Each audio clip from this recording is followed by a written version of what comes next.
Truck drivers rejoice. Joel Wagner from Daimler Trucks Perth has all you need to make your job look easier than Tony Modra sitting on blokes' heads taking a Frio Specky. Joel is in charge of the Fuso truck range and is ready to make your dreams come true on the road. Inquire about the 515 Canter City cabs, which have been very popular as a ute alternative. The 515 has more tray space and payload than a ute, is drivable on a car licence, and has car-like safety features. To top it off, there is a whopping 5-year, 200,000 kilometre warranty, which makes this beast more reliable than paid West Coast Eagles inside 50 free kicks during a Western Derby. So if you're looking to smarten up your transportation from car licensed light trucks to prime movers, contact Joel at jwagner@daimlertrucksperth.com.au or ask for Joel on 9311 7400. Don't forget to mention the Purple Rain to receive the Purple Love treatment.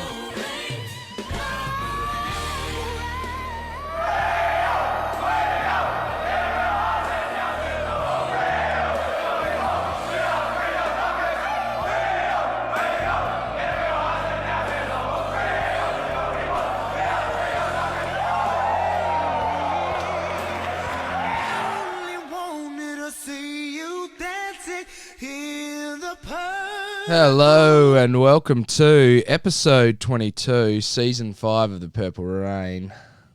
It's the last one for the year, mate. It is, mate. It's the last one of season 5. Yeah, it's Brendan. Mate, draft. Tell you what. Pumped, Oz. Pumped after the draft. I know it's been a few days, guys. We've had Christmas functions. So that's why I'm drinking Gatorade and it's a Sunday. My Christmas function was Friday. But look, a really fantastic draft, Oz. Yep. Initial thoughts, so pumped. I'm really, really keen for the Dockers to be a club that does two things now. I think there's two new rules, mate, like Bill Maher's new rules. Rule number 1, and I'm putting this out there. I don't care if it's an absolute steal, but no trading. Yeah. That's my new rule. Trade week is no longer the funnest week of our lives. Yeah, okay. We're not going to win Octobers anymore. Yeah. I'm sick of it. Yeah. No more trades. Yeah. Like we did this year. Mm-hmm. Didn't trade. Mm-hmm. Did not do a thing. Rule 2, locals only. Yeah. I'm talking Oh, yeah. surfing. I'm talking no outsiders. I'm talking locals only, mate. And, well, I mean, just fantastic. And with, I saw Fox Footy write a little thing where they're like, with so many people going back and, you know, players having so much power in their movement, drafting people outside of Western Australia, which I think the Eagles took a real hard stance on a couple of years ago where they were like, look, if people are going to leave and they're going to be able to freely leave, pretty much is what people can, they like demand trades, then you've got to have that stay home factor as a big, important part. But, you know, I will say this and I'll eat crow to the day I die. I was like this time last year we did a draft recap pod and I was like, who is this guy, Caleb Sarong? And if he's such a good inside mid, isn't Devon Roberton the best inside mid in the trade? Like, why, in the draft, why haven't we picked Devon Roberton? He won't ever leave. And now I'm just like, mate, Sarong all the way. Like, get around this Sarong. So, you know, it's a bit interesting, isn't it, Oz? Yeah, look, two things for me clearly on display. Number one, given the COVID situation and the lack of competition throughout the Colts and under-18s ranks, it made it very difficult to choose players outside of your immediate field of vision, particularly as clubs were in hubs and so forth. So I'm not sure how much extra resources were at their disposal in terms of scouting, etc., you know, flying across and not being able to see that and getting vision from games that weren't necessarily in play. So all that sort of stuff.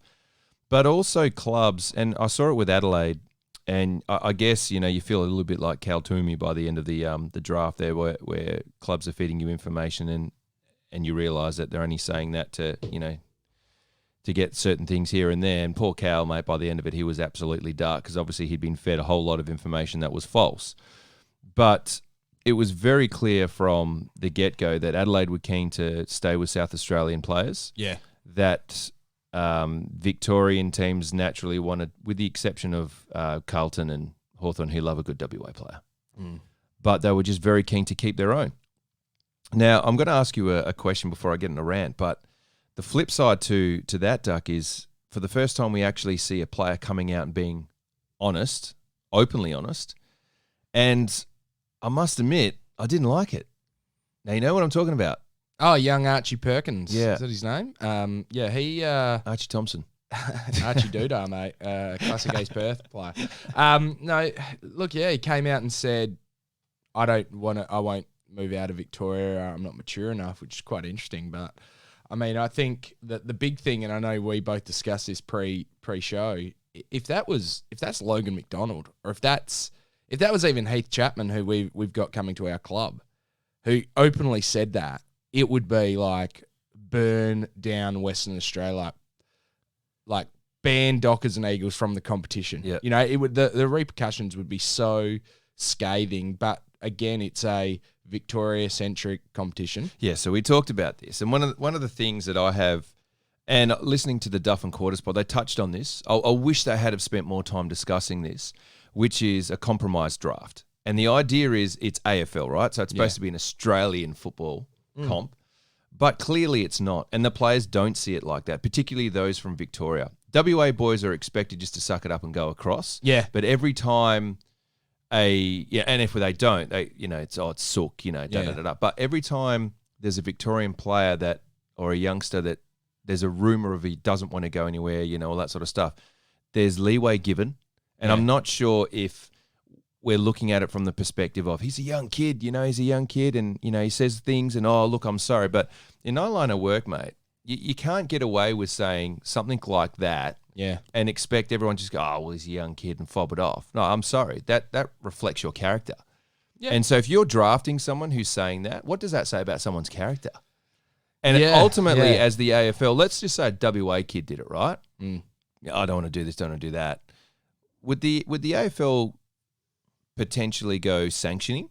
Would they go down that process? Well, who knows, mate? I think clubs would just, in the end, if you look at someone like the Zane True, who Suma came out and just went whack, whack, whack, yeah. Which is maybe, what did he say? He's a bit of a sook, and like maybe that's that same perspective as Archie Perkins, but Archie there's 12 clubs buying for his, or 10, however many there is, sorry, in the Victorian, who are based in Victoria. So there's 10 clubs, whereas, if it's just 2 clubs, well, you haven't got. I mean, I'm not saying that Zane True said that. No, go anywhere. But you know what I mean? If a WA guy says I'm not leaving, well, there's only 2 clubs fighting you out for it, whereas there's still that competition. It does exclude, like, for him to exclude clubs, it kind of sucks. And you saw the guy who went to GWS. Yeah. And he wasn't happy. Oh, mate. And he had to come out. He had to come out and say, look, no, that's my normal face and da-da-da-da. But you could see he's clearly not happy to be. And I think the poor bugger was just more pissed that he was supposed to be a top 10 pick and no one picked him in the top 10. Yeah. I think that was more he's like, and I think the big thing that came out of the draft for me, which is a real annoyance, is that North Melbourne did such a bad job not getting... See, this is the thing that annoys me. Denver, Granger Barras, and Logan McDonald are never coming back to WA. Not in their lifetime now. We will never see either of those guys play for the Dockers. And Logan McDonald in particular, when Logan McDonald slid to 4, I was like, is there any chance we could have just gone 14 and next year's round 1? Like, honestly, I think the guy is going to be that good. And everyone keeps asking me, oh, who do you reckon is going to be the best player out of this draft? I'm like, Logan McDonald. I've just got this feeling that he's going to be good straight away and he's going to keep being good. And it's like, I don't know if the Dockers made the phone call, if there was a chance there, but Sydney were like, oh, yeah, I fell in our lap again. Like, cheers. Like, Sydney might, like, they'll bounce back. Next year they might have a little bit of a down year, who knows? But I reckon they'll be back up and amongst it again before you know it. It's like, oh, goddamn Sydney, man. Why are you so lucky? Like, and then North Melbourne, I mean, what are they doing? Like, oh, well, we should draft small, slow midfielders because that's the way the game's going. And, like, who's their forwards that they've got and who are their key defenders? Like, I mean, they need 22 new players. Yeah. But seriously, like... A couple of coaches. Yeah. Couple of, mate, small inside mids, that's what we need more of. But mate, should we? Let's get to the Dockers because I've got a theme song here, and I apologise for those people who this predates. But look, too bad, mate. Was this just not a command and conquer from Belly? Mate, Belly, Garlic, Wolsey, mate. It was and I think Oz the other thing as well is that, you know, to get four WA guys. Oh boy. And let's talk through them. So first one, he falls to us in Heath Chapman, mate. And again, it's a really weird one because, you know, you like the AFL draft, the only draft that is comparable to is the NFL draft. But the NFL draft is so unique within itself. It's not like the NBA draft. It's not like the NFL. It's kind of in between. So I think a lot of people, or not a lot of people, but if you want to play devil's advocate, the pick in terms of position is actually, is it that great? You know, like as a tall rebounding defender, you know, it's our strength, isn't it? Our defense is now becoming our strength, but there's that big thought process to build on your strength. And I think Chapman, what is he, 193 centimetres. He looked, I don't know if he's had a little bit of a growth spurt since last time he looked taller than that, yeah. He looked as tall as Granger Barras and Logan McDonald in the, I always want to call Logan McDonald just Logan, like his last name's Logan. Yeah. Like Paul Logan, something like Paul Hogan. You know, so he... Logan Paul. Yeah, that's his name. What about Paul Hogan, boy? Intercept key defender, elite endurance and foot skills. Look, the big thing that I really liked hearing about him and a little bit about Weston were, and even O'Driscoll to a sense when you read some of their stuff on them, is that they start attacking chains from D50. Yep. And I think when you think about our transition from D50 to I50, that's our big problem. Like getting it from one side, getting it from the defense to the forward line. Yeah. It's a very much a weakness of us. And, you know, if we can build upon strength on strength, and we go, you know, look, we know that what we actually need was a key forward. That's what we needed to draft. But you've got to remember as well is that we're drafting. When you draft, you don't draft for this year immediately. Mm-hmm. It's for 2-3 years in advance. And maybe they're starting to think, okay, if you look at our key defenders, last year we had Griffin Logue and we had Cox play as key defenders and Ryan. Now, Cox may have to move up forward. Griffin Logue missed a few games because, like, our actual three key defenders of Logue, Hamling, and Pearce are all injury prone. So, again, get him in. And Belly's chat was, hey, this could be a guy like a David Mundy, like a Nat Fyfe, with this endurance and this athletic ability that he could roll into the mids. Now, I would just want to ask you about this, because if you look across the board, I mean, his draft profile is exceptional. I do find it interesting that in terms of his athletic data, he's labelled above average, but yet for his agility, he's actually average. So I'm not sure. Just that sideways movement, mate. But across the board, his KPIs are very strong. He's 20-metre sprint time, 3 seconds, so he's super quick. He's running vertical jumps 79 centimetres, so he's obviously vertically gifted. He can intercept mark and, like you said, springboard attack. But I actually think potentially, especially while he's developing, we're still jostling with wing positions right now. Yeah. There is every opportunity for him to get an early game. And look, you might disagree, but I probably think, you know, if he gets anywhere between a debut and 5 games, I think that's a bit of a win for us this season. Yeah, it's a bit weird. What will they do this season? Okay, if we keep tracking the way we're tracking with coronavirus, where there's no, like, they've released the ladies fixtures and it's all just normal. It's back to normal. So you'd assume if they are going to do normal fixturing, no hubs, no nothing, that the reserves or the players can go back and play in the waffle. So that allows, you know, the development within the waffle rather than having to play 13 on 13 games and this and that. So, look, I think if he plays any, like, realistically, the thing is like, I would say if Chapman actually plays more than 2 games, well, Hamling and Pearce. So you think he slots straight into the back line? See, I don't know if he does. No. I don't think he slots into the back line at all. Okay, gotcha. I think that if he's playing, it means that our defenders are injured and it's like, oh, God, here we go again. But I think, you know, if there's that potential to start him as a halfback flanker, and I think him and Young, if you put those guys as, you know, maybe a mid-size and a tall rebounding defender, you chuck in Ryan, you know, if you're thinking about 5-6 years' time, or like when in the next couple of years when we're starting to challenge for the premiership, this guy could be a key component of that. Put a bit more weight on, and you've got to understand as well, I think, that all these guys getting drafted in, they're all young guys. Yeah. They're not going to come in and challenge. But if you think about, okay, Heath Chapman may take the role of a Dooman, a Hughes, a Toad Watson, any of those three guys. Yeah. Now, we know how well Ethan Hughes did in all the medal counts and things like that, and he's an underrated player, but this guy's an upgrade on Hughesy. And, I mean, we're some of Hughesy's biggest fans. This guy's an upgrade on Doodle Dooman. Like he is. He's an upgrade, So we're building and we're getting better in the positions that we have strength. So we're getting stronger and stronger. And our back six, like we talked about set and forget, but this is another guy now we just pop in and we go, all right, here we go. And that potentially gives him his 3-year window. So, that growth. So you really want 2 to 3 years you start seeing that growth in players. Yeah. So as you said before, if he gets a debut, fantastic. Anything more than that's a bonus.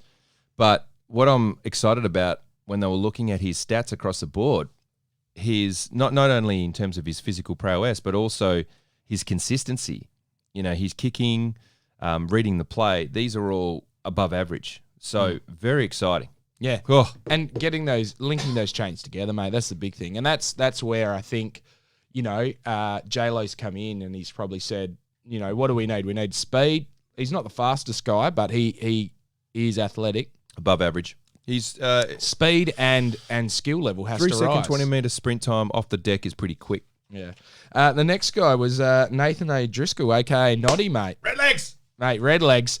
Pick 27. And look, this was where I think everything started to fall into place a bit for the Dockers because of the NGA stuff and you're like, all right, we've got to keep this. I think we had pick 32 at this time. We're going to keep this pick just in case someone bids on Walker or Weston. And I think the bid maybe would have come on Walker, but nothing came. So then we traded down, and then we traded down again and gave up a third-round selection for next year, which is just like third-round selections, mate. You looked at the draft this year and like after the third round, and this is where it's maybe getting a bit more like that the NBA where first and second rounders matter, and then after that, like if you actually look on the AFL website and they had the third round, the actual third round was like every pick just about had been traded. Yep. And just like, oh yeah, yep, do this, do that. So O'Driscoll falls and, he's sliding, and we picked him up. And when I first, for some reason, I was like, O'Driscoll, nuggety inside midfielder. Slow, probably poor skills. Actually, completely different. No. Completely incorrect. That's why I was high on him. Yeah. And, obviously a Perth player. And I don't know. Has there ever, I know there's been plenty of Perth players play for the Dockers. Two. Cookie. But, mate, obviously hardworking mid. In the stats about the little write-up on him, elite without the ball, which I love a bit of that. Works back hard. Yes. Hard, back and forth. Bit of a contested beast and a running machine, mate. And look, it didn't look out of place in the waffle side for the mighty Redlegs, for the Perth D's. And I know he won a game against Claremont, I think. Yeah. Side note, I'm a little worried about my Redlegs this season because we're losing 2 real good players. Well, you never know, mate. Yeah. And if the Eagles reserves come back, you'll probably lose a couple more.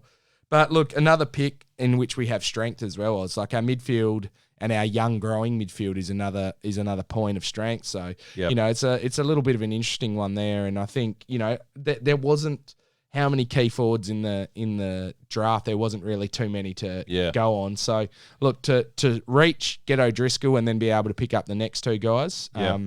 But mate, you're obviously pretty pleased having a red leg. Exceptional. The one thing that I do like about it though is attitude. And this guy's attitude, obviously he wanted to play for Fremantle. His sister's playing at Fremantle. It's a beautiful family story. Read recently that probably the most talented out of the family is yet to come, which is super exciting. Ooh. Pretty you can't have a brother-sister draft, yeah, whatever it is. But, his interviews were very impressive. And what I like about this kid is that he just comes across as being a hard nugget. Yeah. Like if there was going to be, a ball that needed to be won in your favour, 50-50 ball that you need to make 80-20, then he's the guy you send in. Like he's the guy that's going to make it happen. Yeah. ironically, I sort of see him as being a Richmond type player because he's able to get the ball forward, move it forward, and kind of fits into the Richmond scenario with his kicking, which is a little suspect. It has improved, but it is a little suspect. But I think for us, he's actually quite a big boy, as you said. He's 187 centimetres, 78 kegs. He obviously needs to put on a bit more weight, and you'll get that. But his work rate, first class. His attitude, first class. You know, the strengths that they've got listed here: tackling, production, contested game. I don't know how Belly pulls this off, and surely behind the scenes, he's probably high-fiving the janitor. I don't know, but he must be that pleased that O'Driscoll slips to this point, and it was very possible that Jack Carroll was about to be a Docker as well at some point, but that's the weird way in which the draft worked out. But we were still able to get the other two guys, which we'll talk about in a second. But to get the first two picks in the way that we did, I think, it's just fantastic. Like, I'm so buoyant on next year. Yeah, and I think as well that, I guess, my thought process going into the draft was, if Chapman slips to us, I'm going to be so pumped. And if we go Chapman, Walker, Weston, I'm like, that is just awesome. That easy peasy. Those three guys, get them on the list. Two really good NGAs that are, we're projected to maybe go within the 20s, 20s to 40s, and we're getting them, 30 and 50, whatever. That's awesome. Yep. And then all of a sudden, trade in. Yeah. Trade in. I'm like, what is happening? I'm like, the Dockers are trading. And especially when the trade, and I don't know if this is the right time to talk about this, but the trade process was so boring. I was just thinking this. And it's like, horrendous. I mean, poor old Shifter, when he said Phillip Pines, and I was like, what country is that, mate? He's like, yes, he's an NGA because his mother comes from the Phillip Pines. I was like, whoa, what's happening there? And then every player was good. Every player was good. Yeah. I mean, this is going to be the super draft, mate. A lot of upside. And it's like, bolter. Oh yeah, that's the only criticism you could have was he's a draft bolter. Yeah. Oh, he's a ripper kid. Yeah. And then, I mean, you've got the AFL one, which Steele. Kale Toomey. That's the one I watched. Who's the other guy that was on there? I don't know. But and see, they probably never heard this show before. Needs to shave that mo. It's horrendous. Just tidy up your look, because you two men who are on there, if you're hanging around teenage boys, you want to just sharpen yourselves up a bit, lads, because you're looking very creepy. For people who, what do you do? I pretty much just watch teenage boys day in, day out, talk to them, interview them. Well, get rid of that mo, mate, and cut that hair. Look the part, be the part, mate. Because you're looking like a part, you know what I mean? Like, you're looking like you're part of some kind of Pizzagate. So, look, O'Driscoll, a.k.a. Noddy, mate, straight in. I actually think because he's played for Perth, he may play a few games. But who knows? He could be, like we had Sarong this year, where it's like, oh, man, this guy's ready to go. And everyone's like, what, mate? We might hold him off a bit, and then you never know. Opportunity arises. Even as a guy plays on the wing with his he's not backward running, his defensive running capability. But look, give him time to develop as well, and it's a guy who, hopefully continues to grow. Just quickly, when's the last time you ran 6 minutes 23 in a 2K time trial? Oh, me? This morning, mate. Busted it straight out. He's going to be something else. Look, next one's our two NGAs. Brendan Walker gets picked at pick 50. 183 centimetres, 75 kegs. Athletic medium defender with decision-making, great decision-making and run-off half-bank. High disposal efficiency and adds speed. So we got speed and disposal efficiency, two things that we really fall down in. Now, once again, Walker, it's a strength on a strength, hopefully, where our defenders, like a Nathan Wilson or a Stephen Hill, in time, and you think, like we said, you've got to draft not for this year, but for the next 5-10 years, and you think Stephen Hill's one next year will be his last year.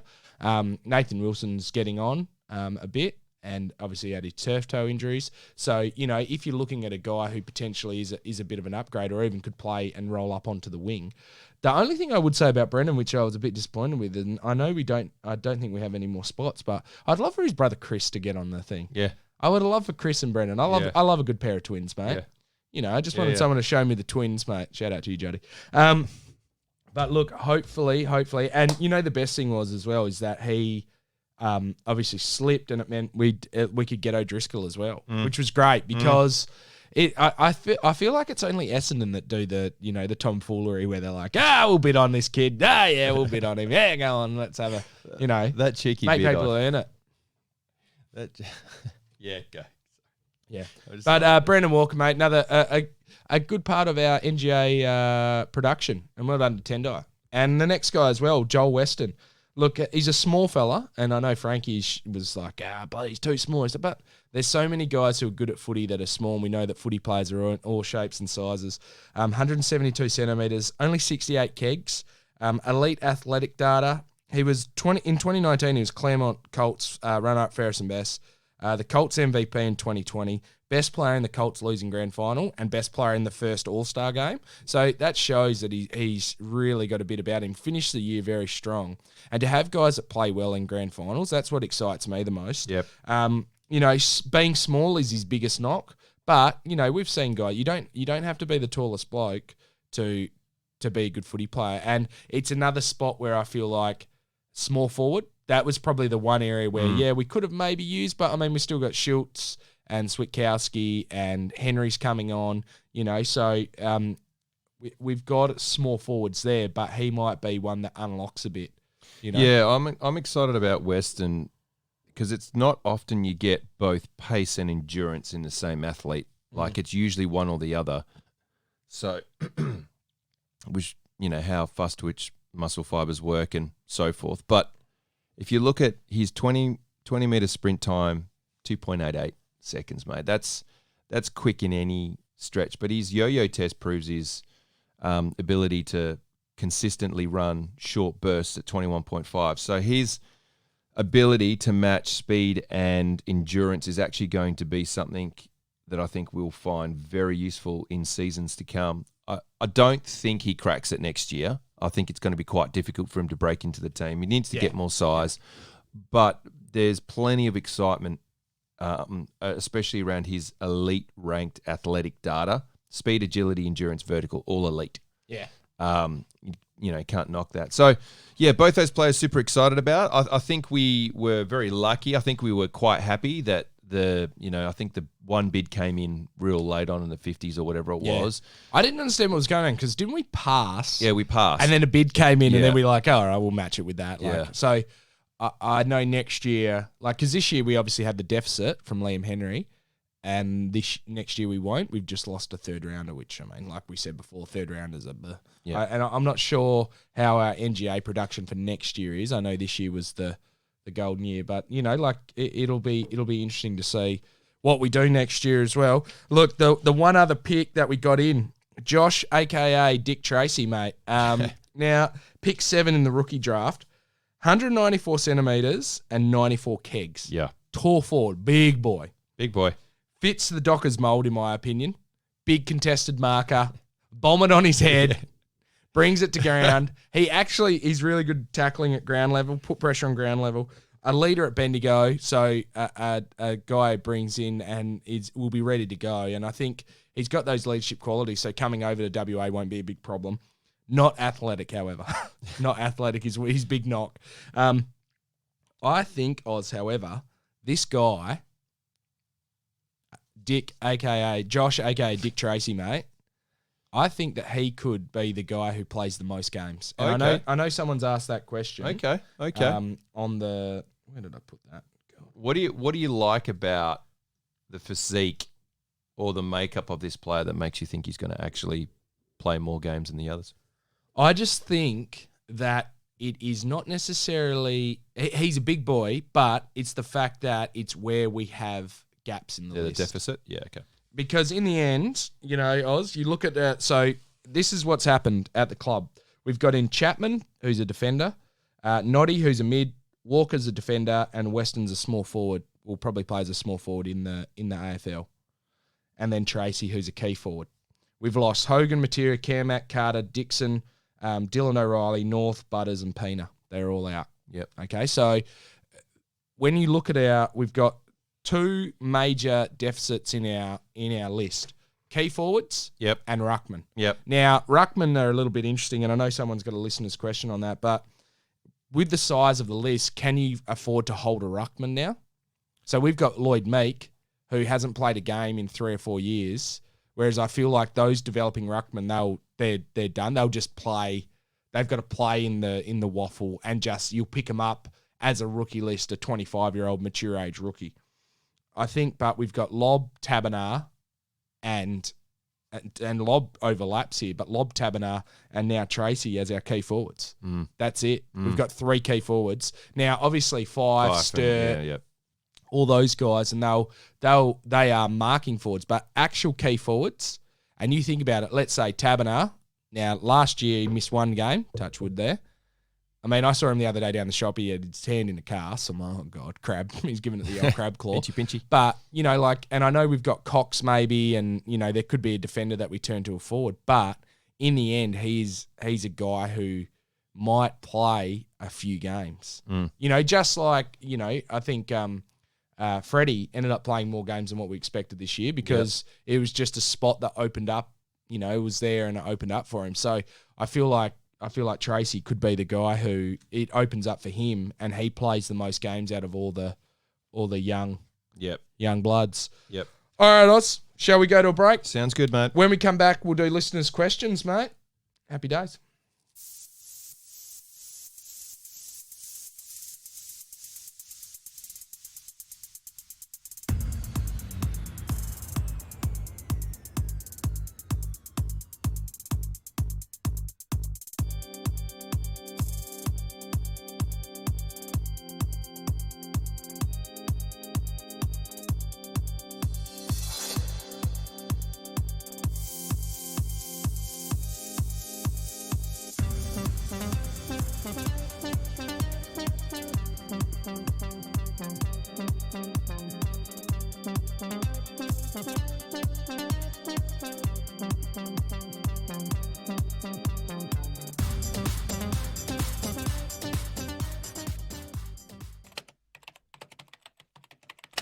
Come on. Ah, come on, Duck. Have you ever had problems with computers, mate? Look, Every day of my life, mate, is a problem with the computer. well, you know what, mate? I've got a solution for you, buddy. Just Make It Work will take care of all your IT problems and help you use technology to reach more people, make more money, and waste less time. You can relax knowing you're in the hands of real Dockers supporters. Get on to jmiw.it. Call or email and mention the Purple Rain for 20% off your first project with Just Make It Work, Duck. I suggest you get around it. Welcome back to episode 22, season 5 of the Purple Rain with Duck and Oz. Purple Rain. Jeez, 5 years we've been doing this, Oz. It has been a while, mate. Thank you very much to all the listeners out there, and in particular for listeners' questions, mate. Everyone who asks us a question on the Facebook. Remember Facebook, Twitter, and Instagram at Purple Rain 95, and to all the people that have supported us, thank you very much. All those people who bought merch hello. during the Red Bubble sale, we tried to pump it as much as we could. I know there's one person who bought a fair bit, and we've got a bit now, which is good. And Thanks, Mum. We'll be wearing it out in force, mate. So, guys, get around the merch because we've reduced our margins so that you guys get a better deal. Yeah, and shout out to Craig. Yeah. Yeah, the guy who designs everything. Yeah. Shout out to you, Craig. Love your work, mate. Hey, Oz, let's get into listeners' questions, shall we? I just want to make it loud and bring it down. Good drum riff. Go. Mate, the first one is from Jack Carrington Jones. Now, Oz, he's asked, does knowing Rove is a listener makes 2020 all the better? Yes. Look, 2020 has been an ass clown of a year. Let's not beat around the bush. But to find out, and shout out to who actually put it on the thing? It was I always say it's C.Y. Natalia. I don't know how to say her name. Si? Yeah. Hopefully that's correct. Yeah. Thank you so much for that. That was a fantastic I was like, little. what the? I always like Rove. This puts him up there even further for me. Yeah, and as probably the most famous Dockers supporter. Yeah. Well, apart from Northerly, the horse. Yeah. But no, it's awesome, man. And you're just like, oh God. But yeah, it's real weird. It's weird when people listen to it, and you get used to people listening to it. When you hear new people listening to it, Yeah. it sort of freaks with my head a little bit. It's like, oh, really? Yeah. Oh, So, guys, remember to spread the Christmas joy and spread the podcast around, because it's still something that it's a new thing for a lot of people. Podcasts. So, like, what is it? Just here we go. give it here. Let me explain it to Venn diagram. you. Oz, you're next. Yeah, this is from Piero Coluzzi. How long do you think we'll have to wait before we see our new full forward wrecking machine, Josh Tracy, in action? He seems to have a little bit of Michael Aptness about him. Yeah, and Connor Doyle's asked a pretty similar question as well. Hopefully without the interest. And it is Connor Doyle. Can I just ask that one as well then? Yeah, just ask his last bit of that. Oh, next. okay. Okay, but the big fella, mate, Tracy, loving the look at him. Jonathan Brown, like Connor Doyle said as well. Jonathan Brown. like. But look, I really think he feels a spot that maybe Michael Aptness. He feels a Michael Aptness shaped hole in our hearts, and a Huge Dix shaped hole in our hearts. It's pretty funny. I was like, Hugh Dixon signed on for East Fremantle, and people are like, oh, he's still a sniff. I'm like, no, he's playing waffle. Yeah. And like maybe he will be in a couple of years because he's staying in WA. I mean, why would you go back to Tasmania? Just, but especially when you live in Perth, like, I mean, come on, like, it's like the people from South Australia who stay here. It's like, yeah, of course. Like, what do you expect? But he Shut up, Murph. How you going? He has the potential to continue to develop, and Tracy in particular, aka Connor's calling him the Ram. I'm just calling him Dick, because we had Huge Dicks. Yeah. Now we got Dick Tracy, mate. Yeah. It's all it's got to be the crustacean or genital related forwards. That's all we're getting around here. But he looks like a big boy. He could be anything, and a country Victorian as well. Yeah, well, you can't go Metro unless you're a midfielder. Yeah, that's it. Yeah. Stuart Sumner's said, is it worth trading Alex Pearce next year? We might get a second for him, and we have a plethora of defenders now. At what point that I cannot commit to my preferred starting back six? Yeah, look, tough one. I think people forget pretty quickly how good Alex Pearce was when he was on the deck and playing for the Fremantle Dockers. I will be interested to see how he comes back next season. Apparently he's going to start with the main squad and should be in line for a first round debut, if you will. I'm going to say debut because it's a resurrection. Yeah, the leg. The leg. And maybe that's a little bit of, like drafting Chapman as well, just like Green Bay Packers drafted a quarterback in the first round, maybe? Yeah.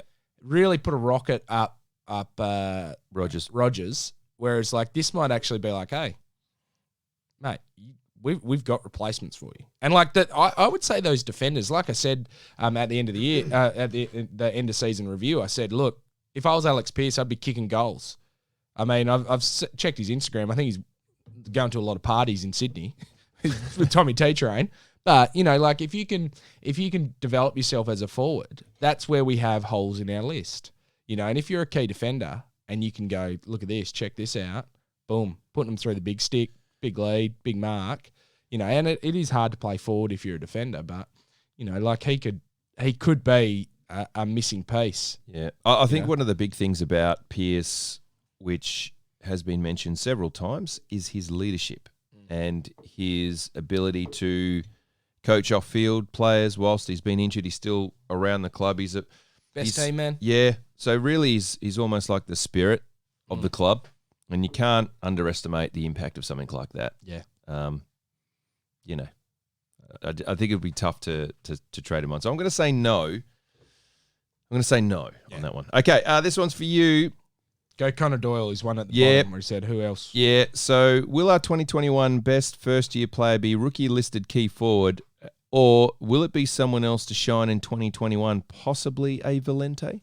Yeah, I actually think I'm going off-board of these lists, but I think the guy that will step it up to the streets to the streets will be young Sturt. Yeah. I think that he's got a real role to play in the team. I think we saw him kick 3 goals in the very first game all the way back in March. Oh, Seems like a lifetime now. A Kicked Rising 3? Star He kicked nominee. Yeah, kicked 3, looked good, took a big mark on Hurley, got whacked in the head. But I think he really fills a role that is desperately needed. You know, Kermack and Hogan are gone. And our forward line is looking... It looks all right if you start to put some mids in there, but it also looks a bit thin. So if he can come in and he can fill a role and kick 1 or 2, maybe 3 a game, it would be awesome. And I think he could have a big part to play. And we know, looking at what Collingwood have got in terms of their mid-size forwards, I mean, that's what we're looking at. Hopefully, Sturt can do. Yep. All right, next one for you, mate, is from Wade Blackiston. Radar.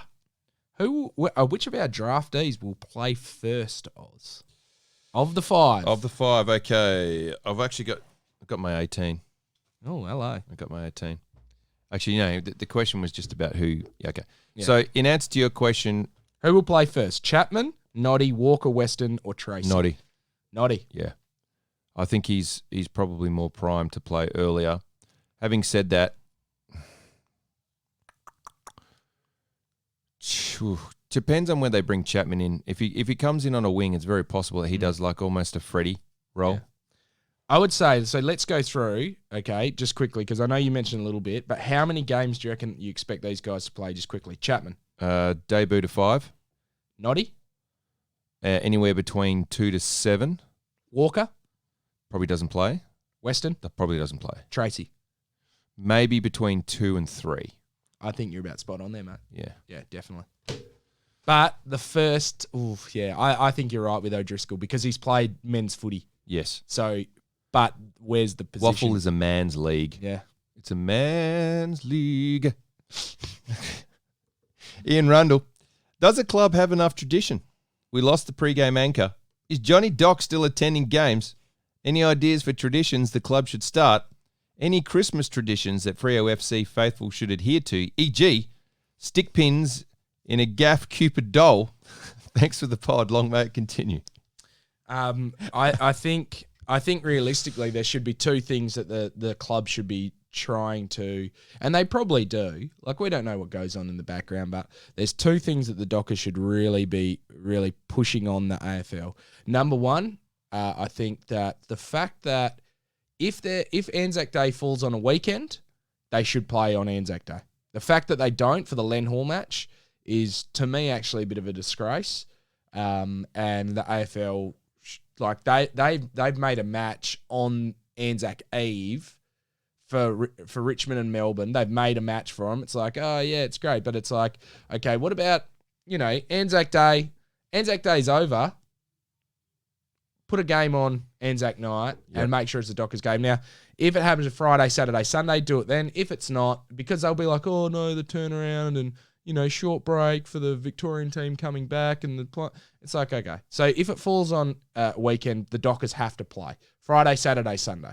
The Dockers have to play on Anzac Day Eve. Oh, at night time, not Eve. So at night time on the Anzac Day. Okay, now you could say, oh, well, people got up at dawn. They'll probably want to go to sleep. Okay, cool. It's a Dockers game. Don't worry about it. The other thing that Dockers need to be imperative about is the Sir Doug Nicholls round. Yep. They need to play as the kind of the flagship team of having Indigenous players. The fact we hold the record, the fact we've played one game without an Aboriginal player. One. That's it. Mm-hmm. And it's just, to me, it's kind of like, oh yeah, Essendon, Richmond. Like, nah. Like, the Dockers really need to press that, and it's something that we can be, and we're super proud of as a club, but we should be going, so Doug Nicholls round, we play Friday night. It's our only Friday night match for the year, unless Anzac Day is on a Friday, but it's our only Friday night match for the year. Give us the Friday night match of Sir Doug Nicholls round and let us kick it off. Yeah. Or the Thursday, whatever it happens to be. Let us be the ones that celebrate it at Perth Stadium, at Optus.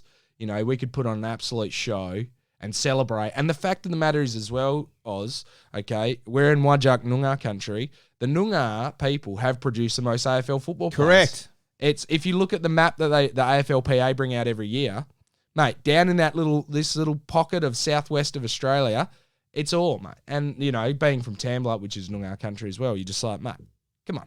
Let's celebrate that. And it would be really fantastic. Failing to recognise the contribution of Western Australia to especially the Sir Doug Nicholls round just further highlights the Vic-centric competition. Crazy. And to go back to, not to be too political, but to go back to the Anzac Day game where traditionally we started by, really saying like, World War One, then World War Two, and then obviously we commemorate. Yeah. Just remind me where the ships actually left to go to World War One. Just remind me what the last part of Australia they saw was West Australia. Yeah, okay, Albany, that's and then right. West Australia. So Yeah, look, okay. I mean, it's just I mean, the AFL know where their bread is buttered. That's the problem. Yeah. They know all the money's in Victoria. They know that's where your stakeholders are. And the problem is that we're just living in VFL land, mate. That's the problem. And it doesn't matter if we've got Western Australian commissioners, which we had, Mike Fitzpatrick, and now we've got not commissioners, and Goyder, who actually is a Dockers man and a good Tamblot man as well. And we got old Gill, who's from South Australia. It doesn't matter. It'll still be Vic-centric because they know where their their bread's buttered. Okay, next one from me is Tom Anti-Ketchup. What do you make of Kane Corns' comments about buying stock in Fremantle? And his comment was, I'd be buying shares in Freo. I don't often agree with anything that comes out of that guy's mouth. But, yeah, look, we've been saying it I guess we do because we love Freo. But the only way is up. Once sung by a very famous musician called Yaz. Horrible song. Don't look it up. If you do, you'll probably regret it and wash your ears out after that. But the only way is up with Fremantle, mate. And if you look at who we've got coming into the team, and this is a perfect segue because I have my starting 22. Oh. And I asked you to get yours cranking, but at very short notice, mate. No, that's all right. I think I've got it. I've actually got it. Yep. On here somewhere. Okay. So, mate, I always have a starting 22 ready to go. Ready to rock and roll, starting 22. All right. So, can we do what I like about it is when we read from the back. Okay, and, you do yours and then you do mine. And mate, you just do yours. I don't have mine. I can't find it. You go yours. Okay. So, what I'd like to see is completely different to what I think will happen. But that's not the point. So, we'll go with what I'd like to see. Hughes Hamlin Cox, young Ryan Wilson, Akers Mundy Logue, Walters Tabs Fife, the Spleen, Lob and Spurt. Spleeno. Sturt, my bad. And followers Darcy Tucker Sarong. Interchange, Brayshaw, Chera, Aish. And then I've got Henry Conker, Freddie, Hill and Dooman as emergencies. I think you have to play Conker. Yeah, I agree with that. Because Conker I understand that. And I think Conker's ability to finally lock down on a small forward, which we for many years had, small forwards playing against, well, lock him in for 4 or 5 goals. Yeah. You know what I mean? Yeah, So, but I agree with that list, man. I'd probably, Akers, he had a good end to the year. So, yeah. Mundy, how much does he play this year? Or next year, sorry. I'm thinking he plays initially to get the bodies bigger and stronger in order to feed them through. So towards the tail end, I think we start seeing more of Valente. Yeah. And we start seeing more of maybe O'Driscoll goes in there. I think the thing is, Oz, is that we are excited about these young guys coming through. And there is a bit of a light at the end of the tunnel. Can you imagine if Chera takes another step to what he did this year? So he took a step, and the next level. And Brayshaw. Yeah, Brayshaw, Chera, If Brayshaw decides to kick goals. Yeah. If he gets his vaccination of his allergies to goals, what do they do when they give you like a little bit of they show him a little goal at a time? They're like, here's a little snippet of a goal. Yeah. Here's another snippet of a goal. He's like, breaks out in hives and then they bring him back. They just keep slowly desensitization. That's what we need. We need a Brayshaw desensitization. Get the grid going. Just tap it. Just tap it. Little needle there. Well, at the moment, he's got the medical alert, mate. Yeah. And he's got the EpiPen. Yep. Because anytime he gets near goals, he absolutely melts. But yeah, mate, if we continue to see that, and I think we've freed up a little bit of salary cap for those guys next year to give them their dues. Now, this is from me to you. Yep. Matthew Reynolds. Do we develop the new draftees through the waffle as we've done in the past, or do we put them in the mix while we are young and developing? It worked last year. We also dumped most of our developing players at the end of season. Yeah, interesting. Because of list sizes, you can't have all right, we're just going to put heaps of time into this bloke and we'll see how it goes nowadays. But it all depends on what the COVID restrictions will be. Will we be able to play in the waffle? Will Dockers players be able to play in the waffle? Because I think there's a big chunk of those guys that we actually, they've missed their development. And I don't think we understand how important that was. For maybe even like, let's say, Huge Dix, he could have taken a big step forward at Peel this year. You don't know, do you? No. And even like Pina, he was starting to develop into quite a good player. The guys that have left, Dylan O'Reilly, Butters, Pina, North, and Dixon, those guys there in particular, they're the ones that you really do have a little bit of you feel sorry for, because it's like, you never know what they could have done in waffle, because they're playing these 12-on-12 games, and yeah, training's training, but you don't know, do you? You actually don't know. So hopefully, I would say of the 5 that have come in, I think most of them will spend. And Oz, you reading out your best 22. We've got to a stage now where we actually have these guys. We're not like Connor Blakely, mate, our man CB19. You don't even mention him. He's come back in tip-top shape. He's been working his ass off during the off season, and he's got a point to prove. He doesn't want to be a guy who sits there and just plays waffle for the rest of his life. He wants to be a guy who's challenging and playing AFL. And that's what I think we forget, that all the people that are at an AFL level are competitive base. Yep. Like they're competition. Yep. And you just like they'll keep playing and playing and playing until they win. Yep. Until they win. And they're not just going to be, all right, well, I give up and someone else takes my spot and lay down Mazia. And then I think we think about guys like Perkins. Valente. Oh, shots. Jesus. Valente coming into the team. I think there's, and the guys continuing to develop. Switkowski, forgot all about him, mate. He had a full year off with his back injury and his legs and hamstrings. But, there's a lot of hype around him, as a non-goal kicking small forward, one of our favourites. But no, as a pressure merchants. And you never know with guys like Schultz and Bewley, who they've been rookie listed now. And, what they can do. And there's guys who are at, Trev Collier, mate, who you're just like, oh, mate, list clogger. But it's not like he's not a competitive base who's going to be like, this is my last chance, mate. This is my hurrah. What am I going to do? Am I going to go out with a whimper and that's it?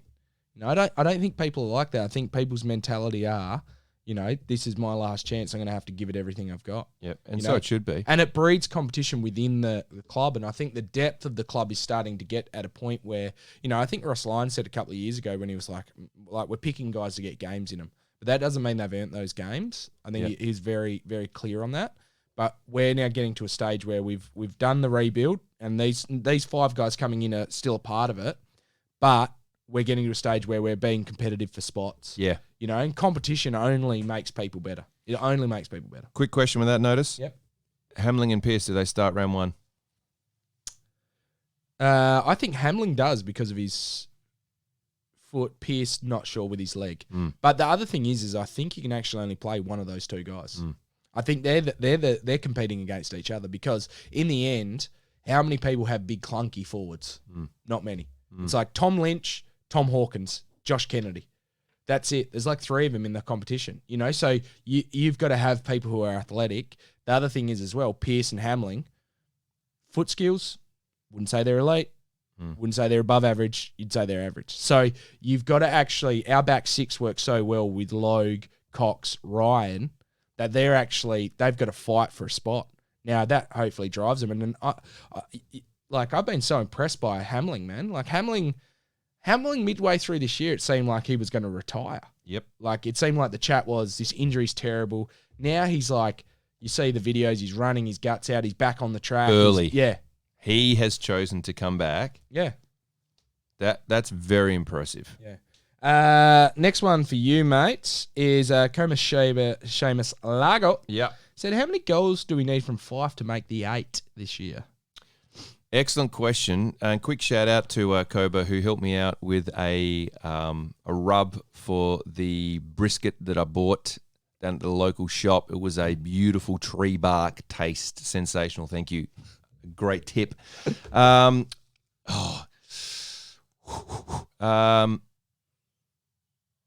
Anywhere between 25 to 35. So he's like our... I think he's going to be more forward than he is mid. Yeah, I love that. I would love that. Reality, though, probably ends up kicking 15 to 25. Yeah, okay. Yeah. All right. Agree with that? Yep. Okay, next one. This is my last one. This is from Bruce Fulton.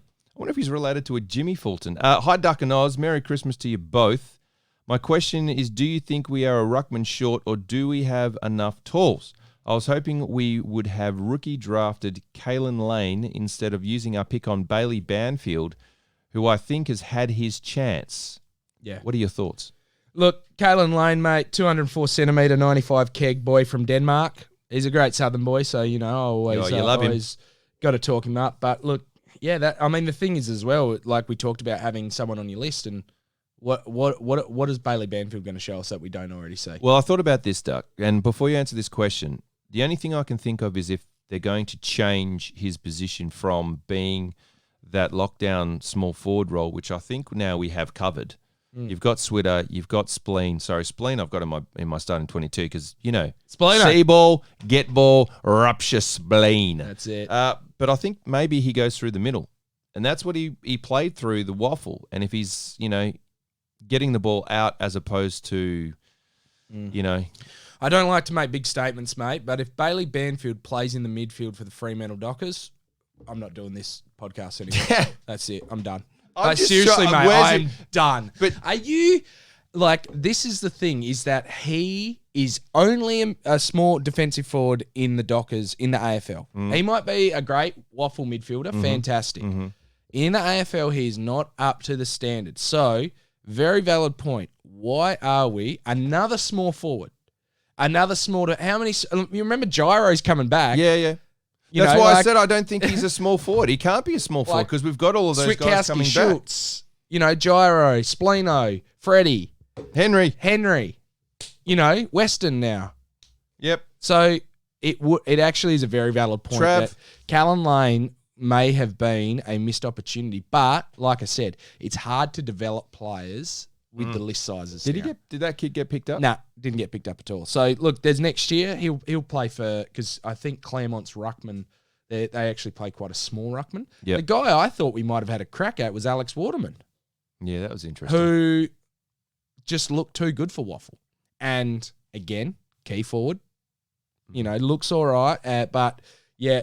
I think they're bringing back the mid-year draft, so maybe we'll get him mid-year. Who knows? But you know, you don't know.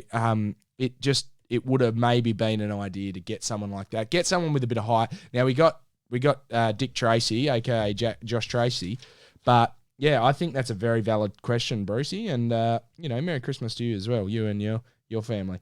But look, mate, in the end, I think we really, that is the one point where I'm like, why? Just why? And, you know, he could be the best bloke and, like, but, like, we've got, you think about small forwards as well. We've got Trav Collier as well. So how many guys do we need that are just, like, they're on the list? Like, it's like bloody, what's his name? Stephen who's he, O'Keefe? Andrew O'Keefe? It's on the list. Remember that show, The List? All right, last one, mate. John Lobby Hines has said, what is your Fremantle draft grade, Oz?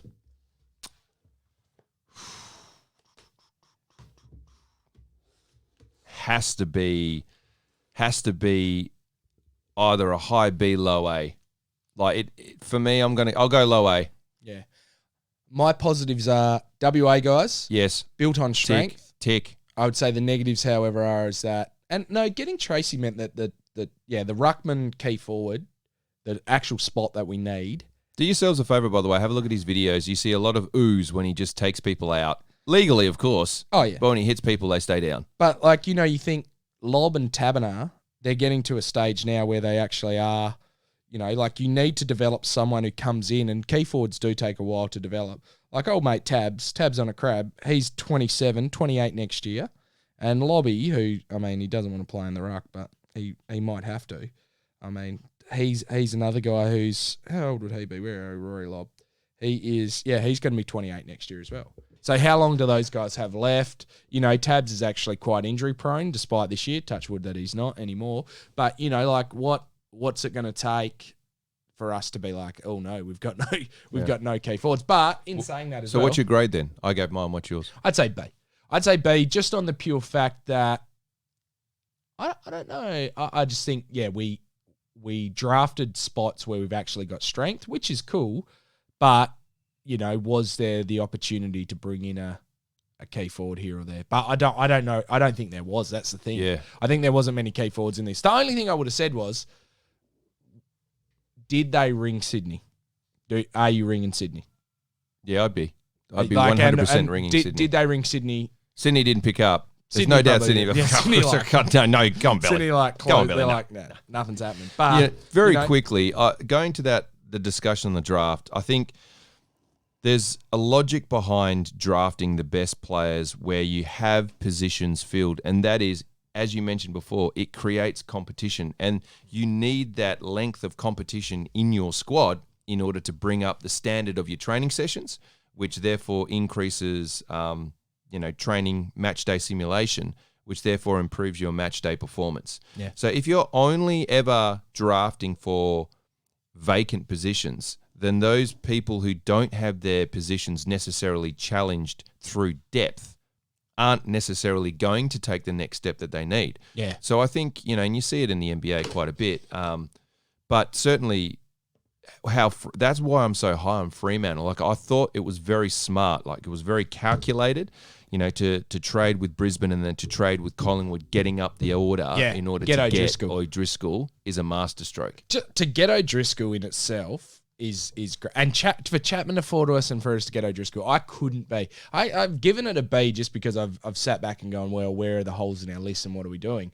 But, including the rookie draft, and I don't know, for some reason I've got this such great hope about this Tracy kid. Like, never seen him play, just looks like a big boy, big country Victorian boy. And he's just like, mate, he could be anything. He could be anything. Yeah. And with our style, and if you're like, okay, this is how we're going to play, we're going to have key defenders that can intercept, mark, and rebound and go, and our midfielders are going to be inside and be able to win the contested ball, and our forwards, we just want to lock it in. Then we know what we are. But look, it'll be you've got to look back on these drafts. It's like the Oscars. You've got to go 5 years from now. Yeah. 5 years from now, then look at the draft and go, okay, where did we go right? Where did we go wrong?